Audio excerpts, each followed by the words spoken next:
give an instance, in fact, of why TV was so important, to show you that it was so important to have it in the homes of ordinary people. Now, most countries in Europe, for instance, up into the 1950s and 60s, and I'll give an example, is Britain. The working class people did not have credit cards. You could not get a credit card. You couldn't get a bank loan without collateral to put something up against it. So therefore you were at pretty well a fixed income. There was no extra cash outside of rent, food and so on, clothes for the children, essentials. There was no extras for luxuries. There was no credit given to them. Yet the British government, just like the Chinese government did 2 years ago, made it a mandate that every household in Britain must get a television set. And what they did, they made one exception out of all the things that the people could need, really needed. They made one exception.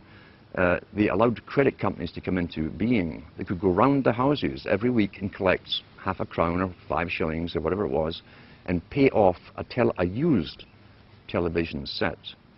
The British government made a deal with the United States of America to buy in used televisions which were then reconditioned to be sold to the working class all across Britain. As I say, they wanted a TV in every home. Now, since when is government interested in how happy you are at home? You know, there's another reason for this. And sure enough, the working classes all got these DER. DER was the company that brought them all into Britain. And the guys came around every weekend collecting their half crown, 5 shillings.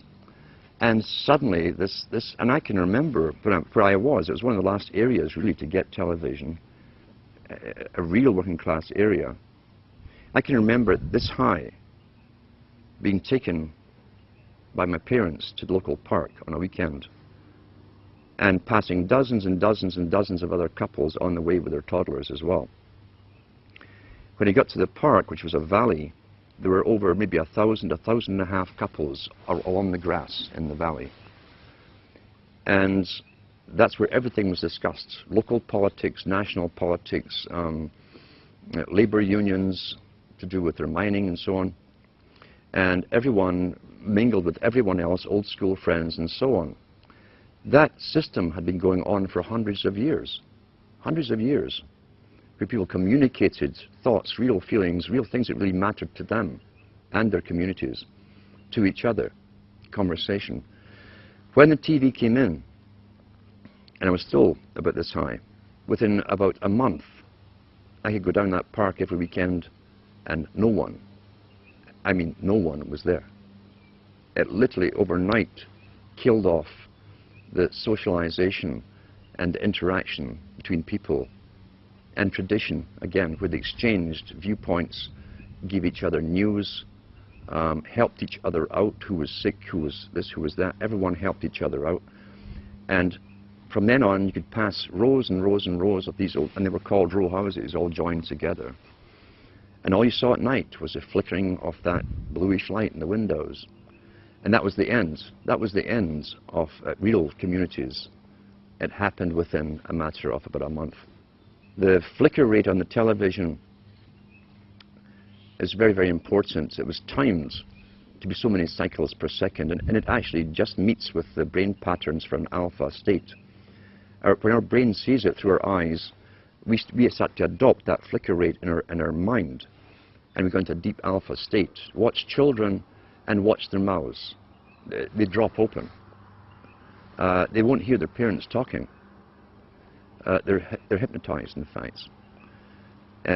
Why would they give that particular flicker rate when they could have chosen of a whole variety of flicker rates? It wasn't an essential thing to have. So it was done for a purpose. It was meant to be hypnotic. It was meant to be used as a tool of propaganda and indoctrination, even through the guise of entertainment and so on. It also was to create a new society because they were the avant-garde, as I say, leading the sexual revolution through drama, through little documentaries, fiction, non-fiction, all combined. Once again, back to Plato. The audience see what they see. you understand that it's even worked out towards different age groups. There's something on for everybody, everybody's age group. Each age group is actually being updated as well, even the elderly ones, into new ways of thinking or seeing things. But the target mainly was for youngsters.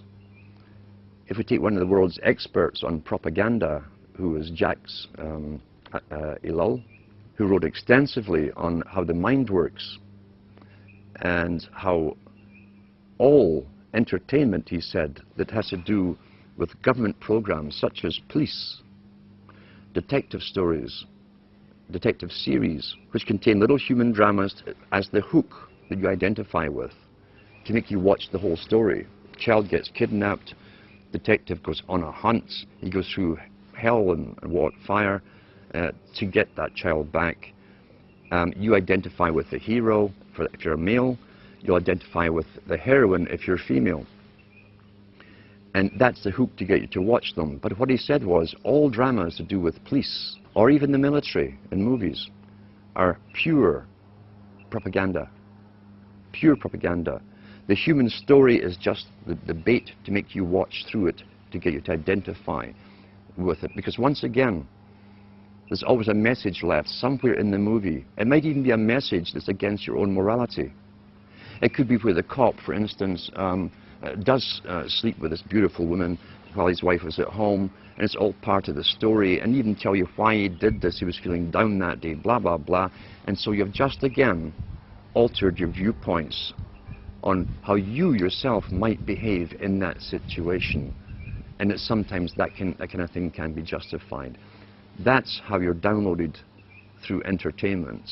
It's there to alter and direct and always upgrade into another step of the direction that the entire culture for someone else's purpose. Let's talk about the effects of the alpha state first of all. Recent articles I've even read on the air from various science studies show you that even when you switch off television, you remain in that alpha state for maybe 45 minutes to an hour, sometimes longer, depending on how long you've been watching it. With high definition, again, why would a president of a country mandate that all TVs had to go high definition? Is it because he really cares so much about your happiness? And he wants better quality for you? Or is there another reason for it? Well, I'm sure the effects of the old flicker rates and what it did will also be incorporated in high definition, but with even more added benefits for bringing you into a complete hypnotic state. How do you wake someone up who's addicted to television? You can't. Very, very simple. You can't get your daily brainwashing, where literally it's bypassing any consciousness in the person. You can't take that every day and still try to wake up and learn at the same time. I've known people who've gone through complete withdrawal from television and gone into depressions because their entire routine is broken. They also have time on their hands, which is a big aspect of control, remember too. If you can take time away from a person who can think for themselves, who might say, oh, I'll go and read a book, I'll go and study something, or if you can take that time away from them and have them mesmerized in front of a television set, then you'll keep them dumb, stupid, compliant, and going along with the system. I always advise to people, if you know someone who's watching TV, it's quite simple to find out where they are mentally, psychologically, in the understanding of things. You can ask them a few simple questions. If they give you standard television answers, forget it. Simple as that, forget it.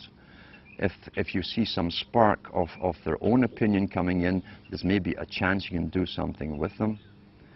But you cannot get off. You see, television, it can be classified as a drug. Any addiction is still an addiction. Television is an addiction. People watch 4 or 5 hours per day. Top psychologists and even the United Nations have talked about the use of television for creating the new culture for children.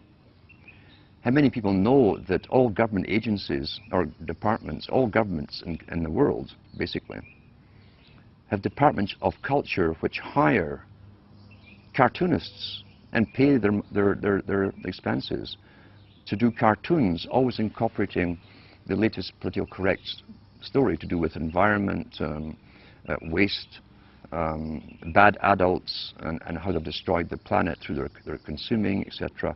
How many people realize, as you plonk your children down in front of it to babysit them, that they're actually being brainwashed scientifically. And these cartoons were designed by experts to get their message across to those children, implanted in their young minds, fixed in their young minds forever, for the rest of their lives, ongoing daily, and even right down to the novels that you read to children that are designed for children too, which will incorporate all of this, all paid by government grants to authors and writers. You literally have to take it into your own hands. It's one of the most dangerous tools that can be used. It's also dangerous in this extent that why do you think government licenses TV stations? If you were an independent producer, TV station who came out with this kind of information, you would not get a license. You'd have to be authorized and politically correct with a whole bunch of things to do and not to do written out before you'd be given a license. And you'd be checked on every so often to make sure you were following those topics that you're allowed to. If you want to advise people on television, and you can do this with yourself, how to train yourself, how to watch television. If you never get involved, you understand a storyline, you watch a movie, but don't get involved in, as I say, there's always a thread or a hook for you to follow, a plot, whatever, the chase.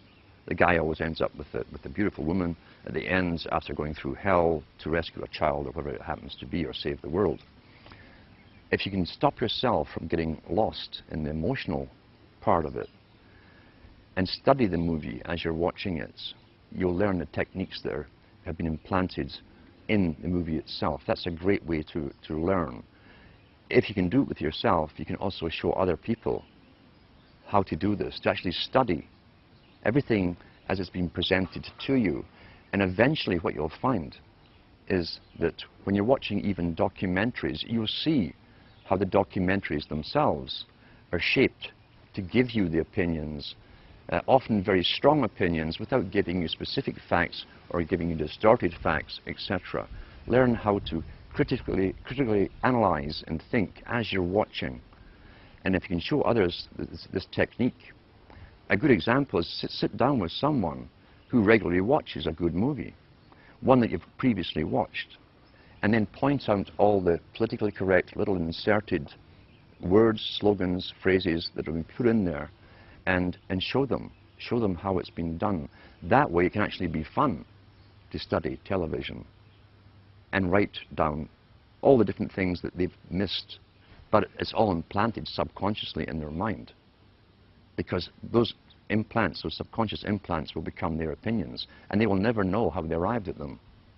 They won't remember it's from this particular documentary, this particular movie, or whatever. So that can also be fun.